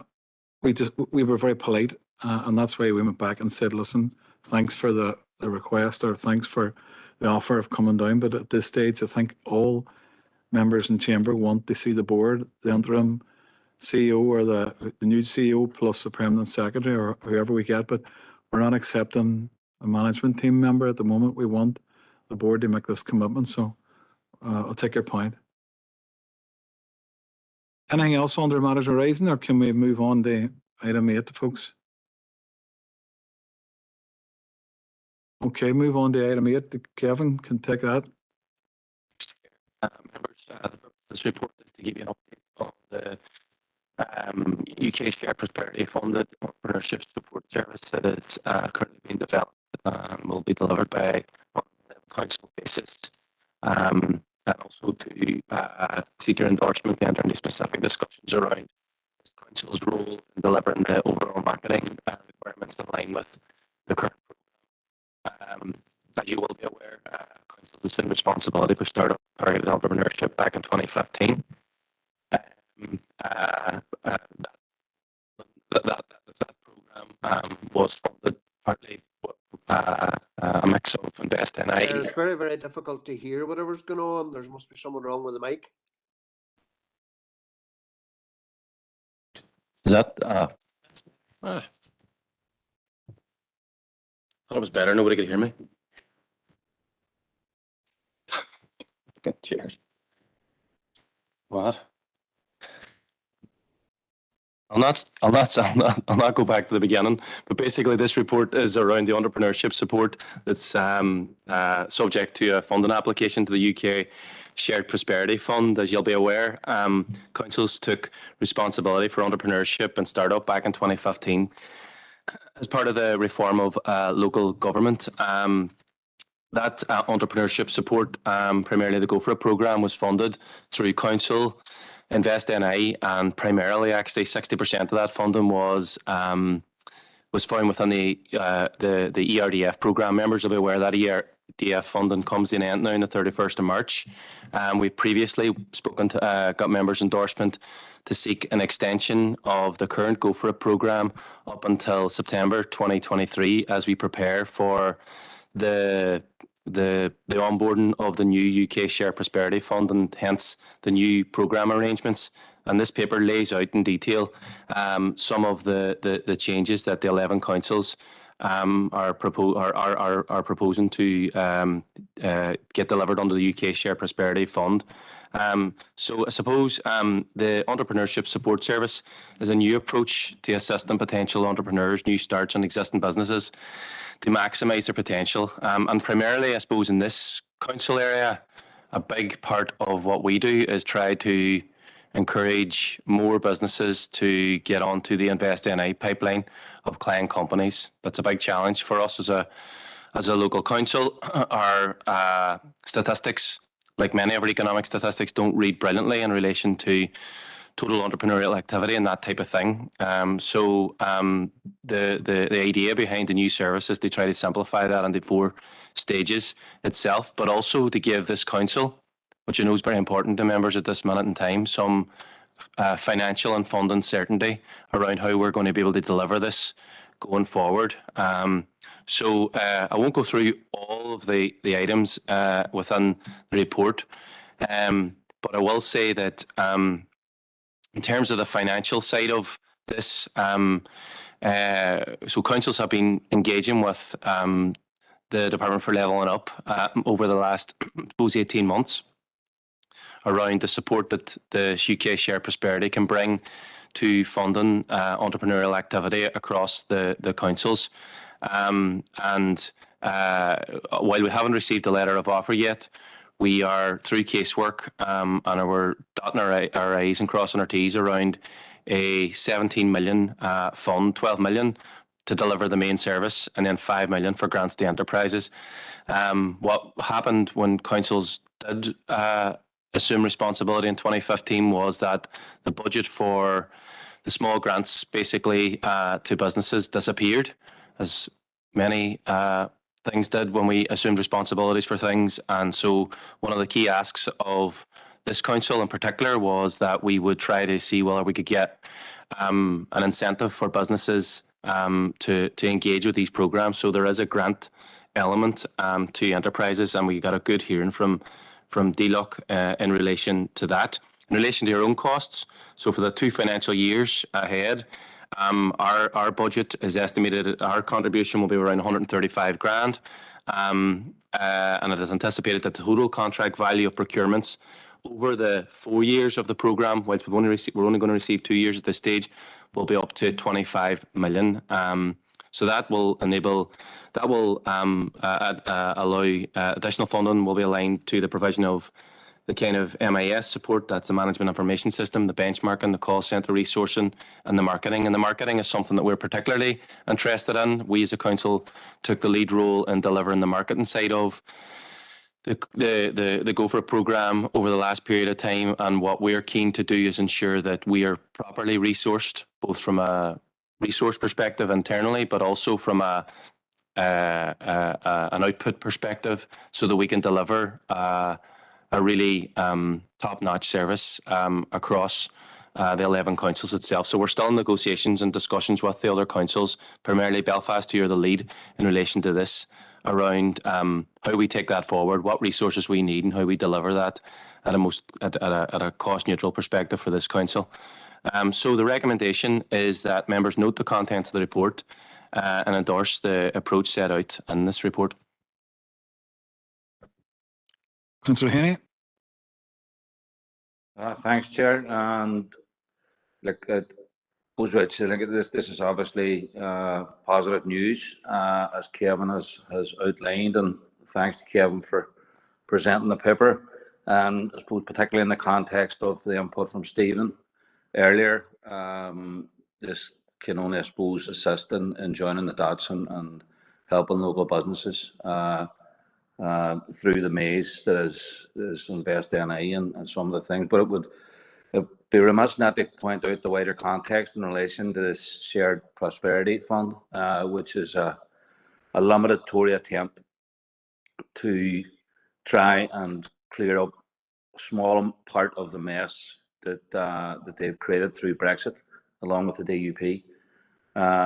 The amount of funding that's available here and I think it's Kevin outlined, it's 17 million, and that's across all the council districts. But in relation to the shared prosperity fund, it's only about 40% of what would have been available through ESF and ERDF European funding previously. So like this is a stick and plaster approach as usual, and it shows again the absolute folly and disaster that was Brexit, both for this council district and for the north as a whole. So although it's good news to say, and for that reason I'm happy to propose the item, it's within that context of the disaster that was brought upon us. So thank you, Chair. Councillor Farrell, then Alderman Hussey. Yeah, thanks, Chair, and thanks, Kevin, for the report. And like Councillor Heaney, I'm going to second it, Chair. Just let me speak. So, like Councillor Heaney, the SLP, we're happy to support this. Happy to second it. It's a good news story that we actually have a successor to the Go For It programme, and on first glance, it looks like it's a supercharged version of Go For It that's going to provide tailored, expert, streamlined support for entrepreneurs, new startups, and existing businesses so they can survive and thrive. And what is particularly good news is that there's a grant element to this, and that was sadly lacking in the Go For It programme. So that's something to celebrate. I've got one slight concern, and Kevin, you've touched on it. This is a 4-year programme, and at the minute, we're waiting on a letter of offer for 2 years. We've had these discussions before where, we get money from government and then it dries up and we're going, what happens next? Is the council expected to carry the can for that? So has there been any discussions? Has there been any confirmation that there will be 4 years of support, or is this up in the air, depending on what the outcomes of this are? Is it a success? Sorry, yeah. The 2-year nature of it isn't in relation to the programme. It is a 2-year, will be a 2-year letter of offer, but simply because the UK Share Prosperity funding is 2 years, and the investment plans that they set out were short term. So obviously there will be another process, but we're able to procure for the 4, obviously with contractual stipulations and stuff within that. But it's not because they don't have confidence in the programme. They're fully behind that. It's just the nature of UK Share Prosperity funding. But obviously, if the UK Share Prosperity funding wasn't there, yeah, we would be liable because it's our statutory responsibility to do this. Yeah. So yeah, I mean, the hope is that funding will be there. But that's the same for all UK Share Prosperity, right across the spectrum, skills and the rest. Thank you, Chair. Like others, I do welcome this particular programme, and I don't take the attitude of well, if I was going there, I wouldn't start from here. This is where we're at, so it's there. Let's have it. Clarification on the geographical lots. Was it ever considered that Derry City and Strabane would be in a lot with Fermanagh Omagh, which to me would seem to be more logical? So there's a number of different options around delivery models and that type of thing. And I suppose really what they're trying to achieve there is that the people who go to contract for this, that there's enough significant critical mass, first of all, to make the contract worthwhile. Also, that it wasn't too geographically dispersed so that there would be add-on costs in delivery. So when looking at the different options, I think that they thought certainly that you get that region offers the best opportunity around delivery. But what I would say is that we do have a single Northern Ireland. Well, we have an enterprise network which is delivering very effectively at the minute around this. They collaborate very, very closely under the ENI umbrella. I would have confidence that certainly you're going to see opportunities for those types of networks to come forward with a really strong track record to deliver on behalf of this council area and right across. And as you know, our businesses don't, whilst we're obviously concerned with their Strabane businesses, our businesses don't only operate within, district boundaries. They're very malleable.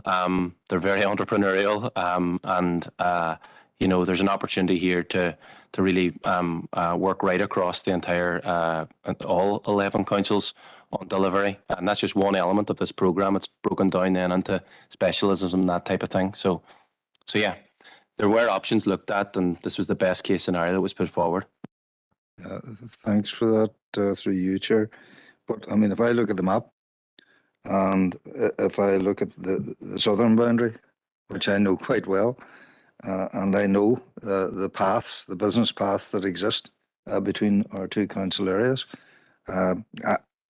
Perhaps I don't know the northern boundary with Causeway Coast and Glens as well as I know the southern boundary, but I do know the crossover that exists in that southern part of our council area. Plus, of course, our relationship, both councils with Donegal, although that doesn't come into this, but on the wider business aspect, it does.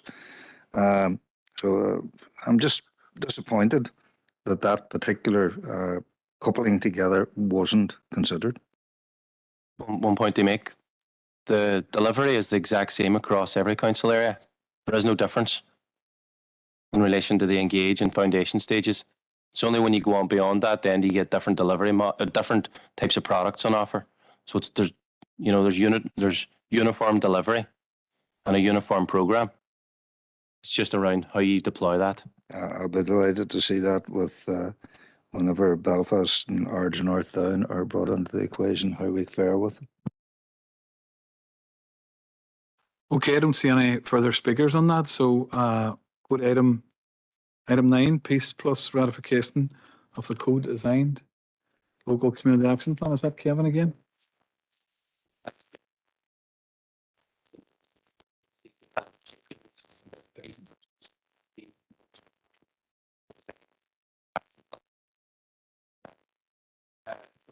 Can't hear. There's a problem with the sound.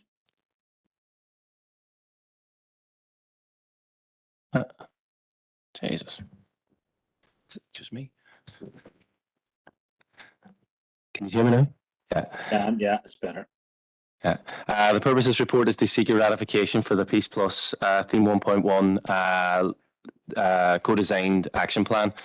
You'll be aware that Council has completed an extensive co-design process for Theme 1.1 with a bid for around €9.2 million of funding. The funding itself is specifically for sustained cross-community programmes with transformative reconciliation impact.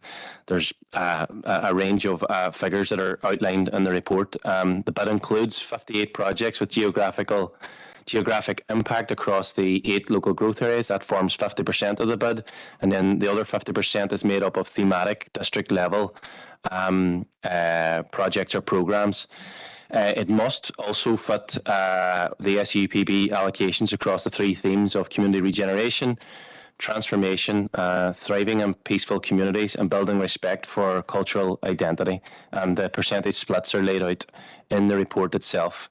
So we've been taking committee papers to members right along this process, November, December, as the projects were being developed and the Peace Plus Programme Board were ratifying decisions.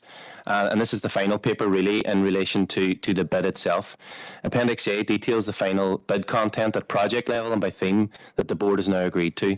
The board includes, as you'll be aware, 34 members. Has representation, council elected representation, statutory agencies, local community growth partnerships, and then the thematic section, social partners itself. There's obviously a lot of detail in 3.2, but what I would say is that there's been extensive consultation throughout this co-design process. Basically, it started back in the summer of 2021 itself, really. There were In total, 95 concept forms received from 62 different organisations from July to August 2022. Stage 2 involved 9 public workshops across the 8 DEAs, and then 1 Section 75 thematic workshop to discuss and prioritise areas in September. Scoping and decision-making process took place between that period, as you'll be aware, October to January 2023, and there was a public survey. The survey had over 1,200 responses, and they were considered in the final bid. So the Peace team now are actively working on the bid application form.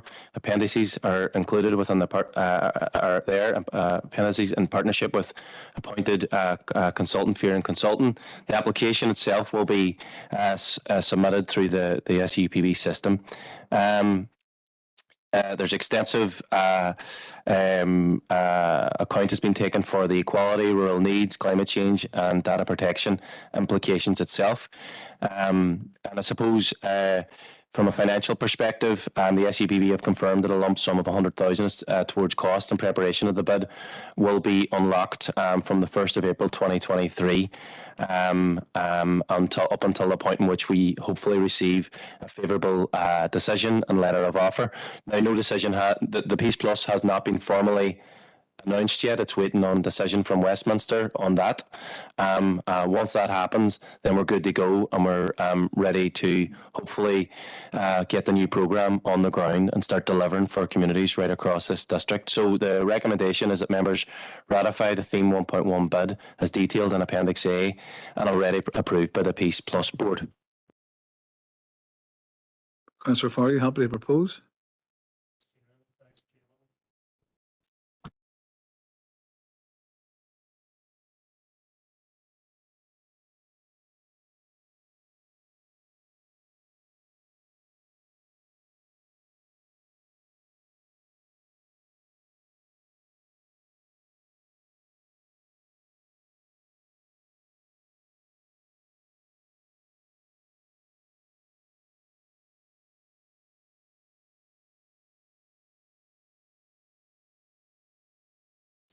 Just take that as unanimous then, unless anyone. Second. Okay, second, I'll second. So item 10, I don't see any speakers in the chat box for item 10.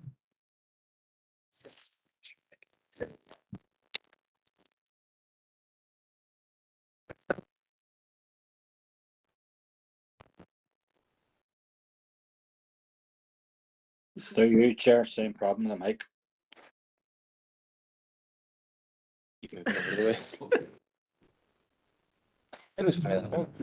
Okay, I'll give this one a go.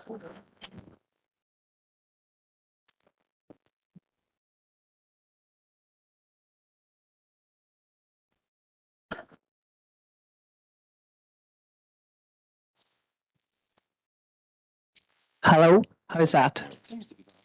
Yeah, that's better. I'll try and be quick before the mic gives up.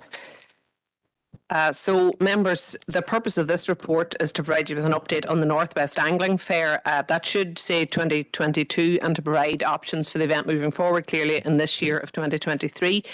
Members should be well familiar with the event and how successful it has been over the year. It's to demonstrate world-class angling and to attract visitors and promote angling right throughout the city and district.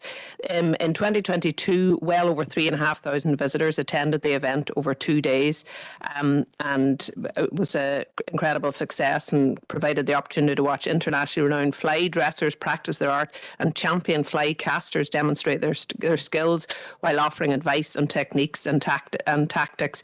And you'll be aware that the event also includes quite a large-scale exhibition and retail area as well. The attendee figure well exceeded the 2019 event, which had an audience of over 1,500 across 2 days in Castledairg. You'll be aware, members, in previous years you had suggested that the event rotate between 3 other locations outside Strabane, including Castledairg, Newton Stewart and Zion Mills. And members, you'd asked that this be considered, and officers had previously outlined that this would require an additional budget of £10,000 to consider other sites. You'll be aware again that the 2019 Angling Fair was held in Castledairg with additional expense incurred. There was no event due to the pandemic in 2020 or 21, and the event reverted to its original location of Melbourne Sports Complex in Strabane for 2022.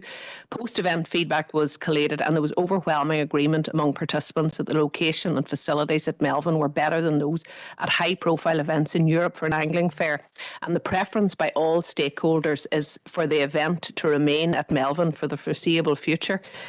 This is primarily, members should be aware, because of the co-location of a suitable hall and a river alongside it. So it is it's the ideal location, almost the detriment of some of the other locations throughout the city and district.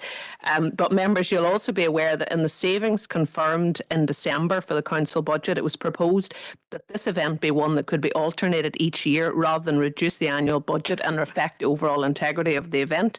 So officers have been working with the Locks Agency to identify funding that would help alleviate this pressure and possibly ensure an annual event. And I'm pleased to say that the Locks Agency have agreed this year for the first time to contribute funding towards the event of £11,500, which equates to almost 50% of the overall budget required to host the event at Melbourne. They've indicated that this funding is only available on the condition that the event is hosted in Strabane on this key site. Again, the building has all of the facilities on site. In a large main hall, activity hall, committee room, outdoor pitches, and is ideally located along the River Mourne. There's adequate space indoor for a wide range of trade stands and fly tying activity, and outdoor for casting and demonstrations and other outdoor activities. It is therefore proposed that the 2023 Northwest Angling Fair takes place on the 1st and 2nd of April at the Melbourne Sports Complex. Officers propose to work with the Locks Agency to develop the programme and ensure all permissions are in place for the development of the festival for this year. Involvement from the Locks Agency in the development of the event is a step forward towards helping sustain the event on an annual basis in future years. If the event were to move to another site other than Melbourne, there would be increased costs associated with the great greenfield site for the event. An alternative site would also mean the council would have to fund the full event costs for this event. The proposed hosting of the event at Melbourne is $25,000, and with a contribution of half of it from the Locks Agency, this would mean just under half. This would mean a contribution from the council events budget of $13,500, which includes a marketing contribution of $1,500. Members, it's recommended that you endorse the contents of this report and that you support the Northwest Angling Fair in 2023 taking place on the 1st and 2nd of April at the Melbourne Sports Complex, Strabane, in conjunction with the Locks Agency. How did I know Alderman Hussey would come on this? Thank you, Chair, and I think you knew as well that I was coming on this. This particular event, the fair, is a legacy one from the old Strabane Council, and it was developed to ensure that events weren't just urban-based, as indeed this one is, with the current proposal, except the year that's in it. Perhaps Melbourne might be the site for this year. I would argue that part of the increase in attendance would have been due to a COVID bounce back, which many events of this nature did receive 2 years without a fair for anglers, and they flocked to it when it was on. Other sites were mentioned, as you say there, Newton Stewart, Castledairg, and Zion Mills. I understand the difficulties surrounding the sites. Although I felt that the use of St Eugenius Gaelic Club facilities was plus, in fact, the new upgrades in and around that particular area should mean that the Castledairg potential for a future event will not be ruled out. With regard to Newton Stewart and facilities, you have 3 community facilities on site, namely the Gaelic Club, the Football Club, and the Song Memorial Hall. All of them sitting within a minute's walk of each other on the Vaughan's home, which is, by the way, is in the Spurn electoral area. Just to remind folk of that. So Cyan Mills might prove a wee bit more problematic, but I would hope with developments that may occur in the area, community developments that may occur in the area of the mill, down that area, that Cyan Mills could come into the frame again. But I would like to think that we are not talking about Melvin being a permanent home, certainly one of the homes for the event going forward over the years.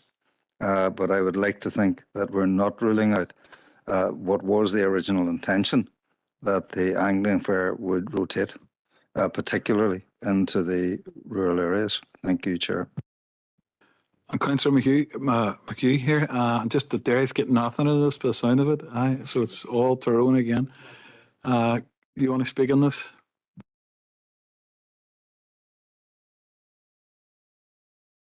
Yeah, thank you, Chair. Gordon Nugget, and essentially agree wholeheartedly there with what the points that Councillor Hossey has made in relation to the future of the Anglian Fair. Chair, when it was first muted that the Anglian Fair was moving to Castledairg, I have to say, while it was totally welcome, I did feel that there was always a feeling within, or at least I perceived it that way, that, you know, officers really didn't want to take this out of Strabane, and they kind of reluctantly did so, and all credit to them. When the decision was made, they got behind it 100%, and as Councillor Hussey said there, thanks to Castledairg Gaelic Football Club, the slight hurdle that we encountered was overcame, and as he outlined there, you know, the connection between Castledairg St Eugene's Gaelic grounds and the castle site, which is in council's ownership, have now been enhanced even since that. So, and the last time the Anglian Fair was in Castledairg, you know, I spoke to traders, I spoke to the men that were demonstrating the casting, and they were saying to me they thought the Derry Castle site was just a fantastic venue. You have the river right beside our own site there, and with the castle as a backdrop, you know, they were just blown away by it. So as Councillor Hussey says, I mean, I totally understand the financial situation we're in, and we'll have to cut our cloth accordingly. And I would be content that it, for this year at least, that it remains within Strabane, which undoubtedly is a fantastic venue, no doubt. It may be the best site, but you know, if Strabane's 10 out of 10, I have no doubt that the site in Castledairg is 9 out of 10, and perhaps Newton and Cyan or wherever else could be 8, 9 out of 10 as well. But you know, that shouldn't preclude from being held there. But as I say, I'm content that it moves this year, but certainly not that it's permanently kept within Strabane, because you know, the rivers and the venues we have within the Derry ward, you know, they are just outstanding. And I would query just as well, I would say, you know, why are Locks Agency, you know, making their contribution towards this event? Why are they, you know, dependent on being held at Melvin only? Because surely the Locks Agency have a responsibility to enhance and develop and promote Anglian activities right throughout the city and district, not just within Strabane town. And I don't think that they should be making that kind of ultimatum, essentially what it is. Thank you, Chair. I'm still looking for a proposer. I'll go on to Alderman Devaney.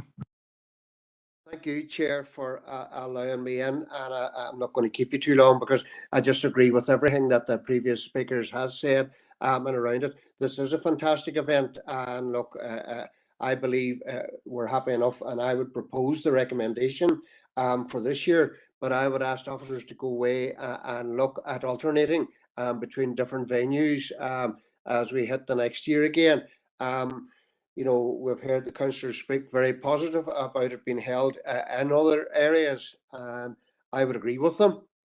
and around that. But look, happy to propose the recommendation and look that we do then in future look at alternative venues. Thank you, Chair. Thank you, Alderman Devaney, and I have a second there from, do you want to speak on it as well?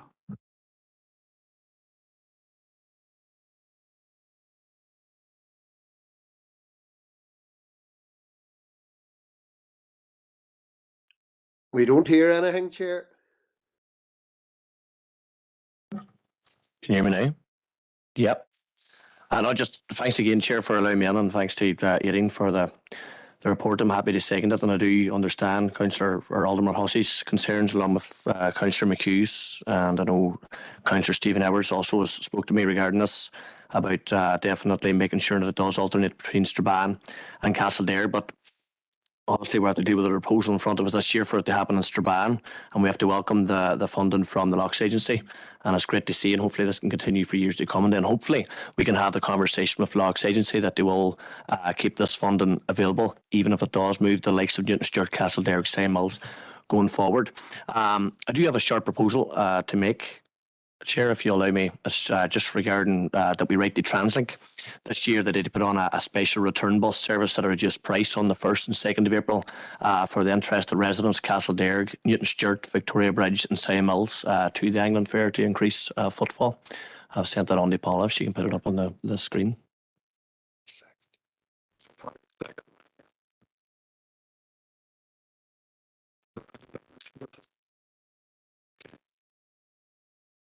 Final comment, Chair, the first successful angling fair was actually held in Newton Stewart. The last word. Okay. I think that's a, sorry. We'll move on to, that's us now. We're heading on the open for information.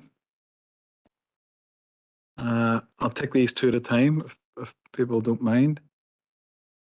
So under item 11, DAERA Micro Business Development Grant Aid. Item 12, Digital Surge Update. Any things members wish to raise on those two? Going. Okay. Item 13, update on the Mourne Derrick Glenelly Action Plans, and item 14, Enterprise Week. Anything members want to raise on there? Okay. Item 15, 16 and 17. I'll take them before we go into confidential. That's the Business Innovation and Growth Devise Update and City of Culture 10-year anniversary. Councillor Farrell. On item 17.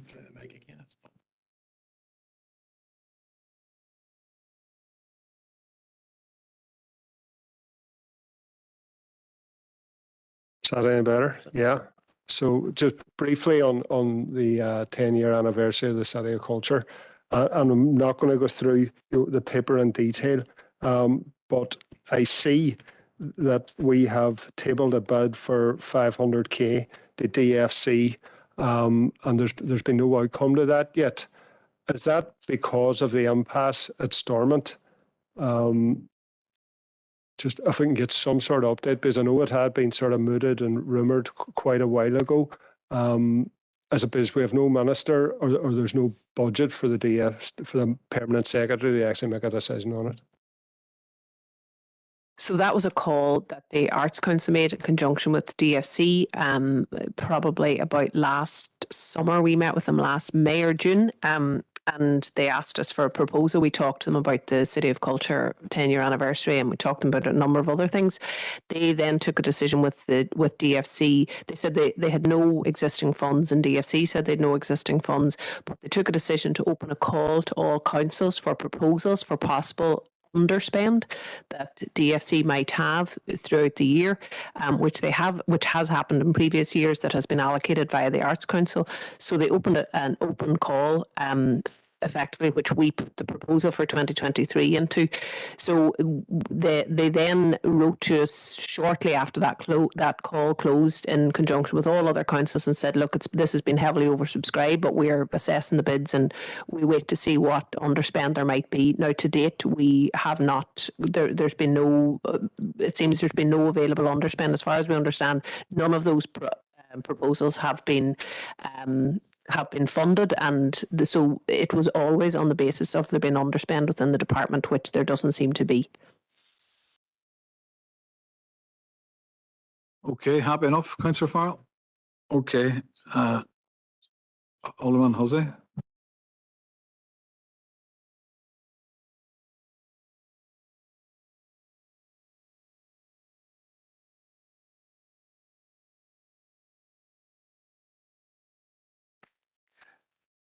Happy with the recommendation. Obviously, I'm not a member of committee, but going back to when the UK City of Culture was initiated, it was under the old Derry City Council. And I clearly remember that the Strabane Council at the time fully endorsed and supported the application that went in for that particular programme. And I think there was actually support from Donegal for it as well, from what I can remember back at that time. So if there's something that can be developed out of this, so much the better. But remember that it should embrace the previous areas that were supportive of it. And in fact, I think much of what happened in the city could not have happened without the use particularly of accommodation in the surrounding areas, so that can be kept in mind going forward. Thank you, Chair.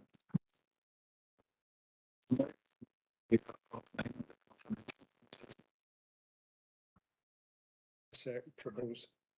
Second. Okay,